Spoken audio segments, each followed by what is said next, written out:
As you can see, we're back on corn again.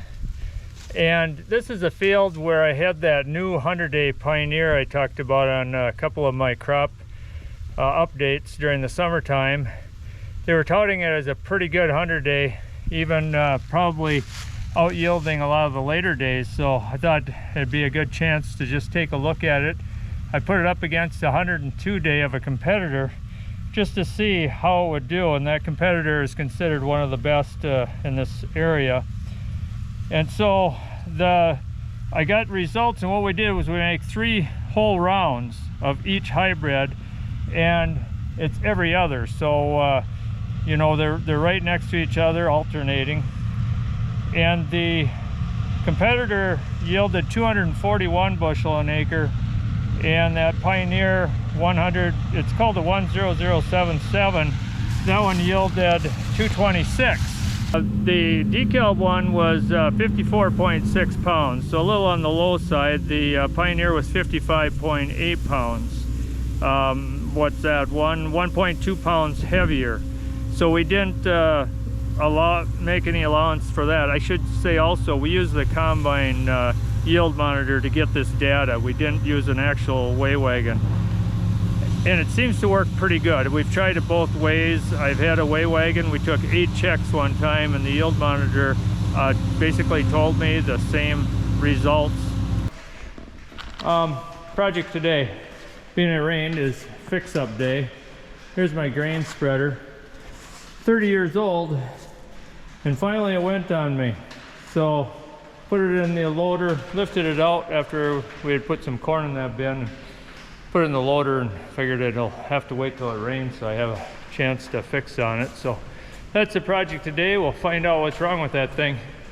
I'd like to make a joke about, can't they make things last longer than 30 years, but it isn't so bad that after 30 years you might have to fix on it.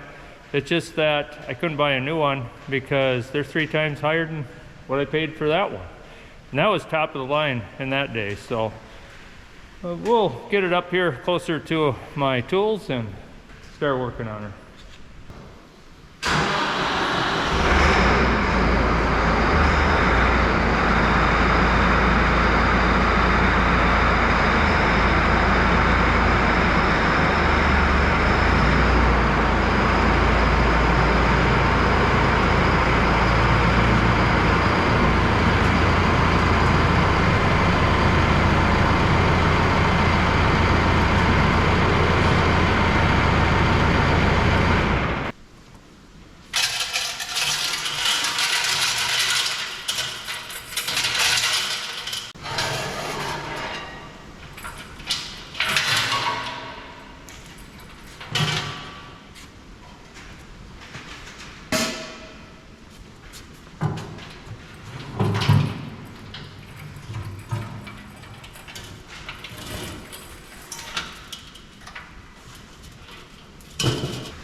Well, obviously the wheel that turns it here is really worn back. So I'm going to see if we can replace that. In order to do that, I'm going to have to take this motor off. And yeah, when you take the motor off, you can see that it doesn't want to turn very easily, so that bearing's going to have to come out as well. Basically going to have to take it apart. If it's just those 2 pieces, might not be real expensive to fix it up.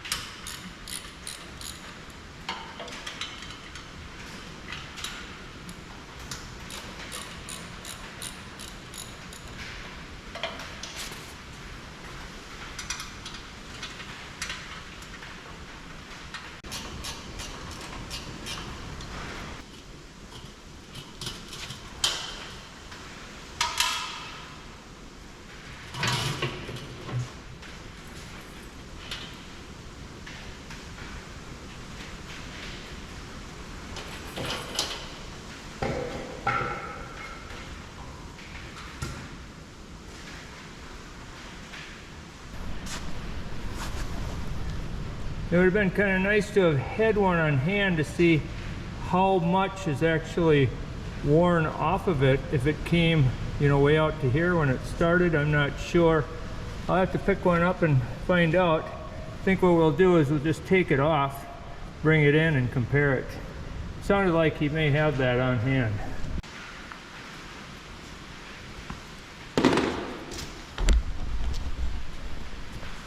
As you can see, it really turns hard, so therefore it couldn't spread the corn around in the bin.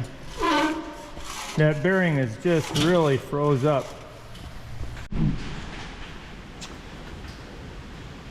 One thing that can make any job a lot easier is having the right tools. So I have all types of Allen wrenches. I have them for my socket sets, I have them freehand, I have them in sets where you fold out, because every job seems to be a little easier depending on which tool you're actually using. This is coming pretty hard, so I'm going to try the socket on it. This is for the locking collar on the bearing. Remember, it's been sitting here for 30 years.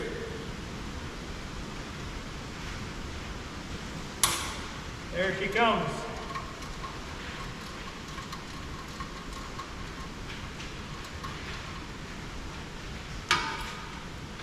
This time, without using a socket wrench, would have made that job a lot harder. So the right tools come in handy. Sorry about that, folks. My camera seems to not hold charge very long, and so my camera shut down on me before I was able to show you what I all needed to do to take it apart. But what I ended up doing is, because the bearings are on there so solid, they're just basically rusted on. I tried some of the solvent to try to loosen it up, and it wasn't getting it done, the job done, put it that way. And so I ended up torching it off. Well, I'll show you what I did. The wheel on that spins this spinner, so this wheel sits in here like this, and it spins the spinner on the spreader, is all worn down after 30 years. I mean, it still could probably be used, but I thought, being it's all apart, let's get a new one on. So this is the new one. You can kind of see the difference between the old and the new. So I put a new one on the motor here, because I had to take the whole thing apart to get those bearings off. That's what I ended up doing. And then got the spinner all ready to go. I had to kind of shine it up where the bearings sit against it. Picked up some new bearings. Shined up the shaft here and so forth with emery cloth. I'm gonna have to do this quick before I run out of more charge. So what we need to do is, because there's two bearings on it, put on a locking collar, slip on the bearing, and then a spinner then goes on.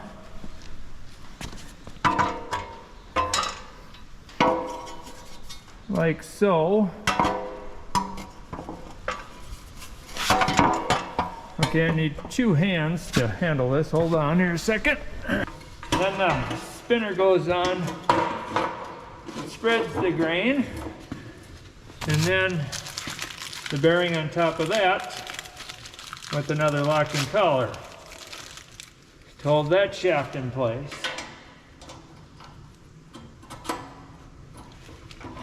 Once we get that all together, we'll be in good shape and we'll be able to put everything back together.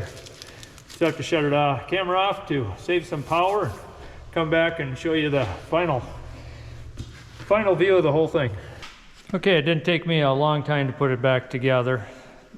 Taking it apart wasn't so bad either, except for, like I say, those two bearings are really rusted on hard, so they had to be torched off. Otherwise, everything else came off okay, and it all went back together okay.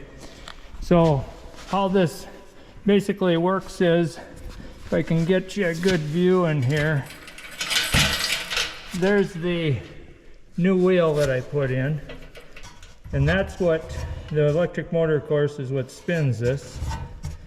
And this is in the direction it did, so I wanted to make sure that everything was lined up just right and everything looks good. So the motor sits on the bottom, And then, of course, I had to take these fins off and everything, you know, to get at this. So I put all this back together, but it spins this way. So as your grain falls down through here, comes onto the wheel here, and voila, it shoots it around the bin. And this spreader does a really nice job. Gets it nice and level. The only thing left to do is to put this back in the center, which really helps. This thing, the corn lands in here, and that really helps it just kind of spread it out nice and evenly. It's always done a real nice job for me. It was very expensive in its day, actually, but cost a fraction of what new ones do today. Still works good. All needed a couple of bearings. So hardest part is to get it back up into the bin. That's going to be the hardest part. Taking it out wasn't all that easy either, but putting it back in, you know, we hoist it up, we put it over the hole, and then we got to kind of slide it down and then hook the chains in the brackets. So hopefully that'll be good for another 30 years. By the way, we got a lot of rain. As you can see, looking around the yard here, there's a lot of water standing. We had over 2.5 inches. I'd like to have had that this summer. Unfortunately, we couldn't get it. At least it'll maybe at least give us some moisture in the ground, start building up that subsoil moisture for another year. Gives us a little bit of hope for next year anyway.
And finally we got our spreader back into the bin. That's what it looks like. Hooked it up on these brackets here. There's 3 brackets. And now we'll check it and make sure that it works and goes around.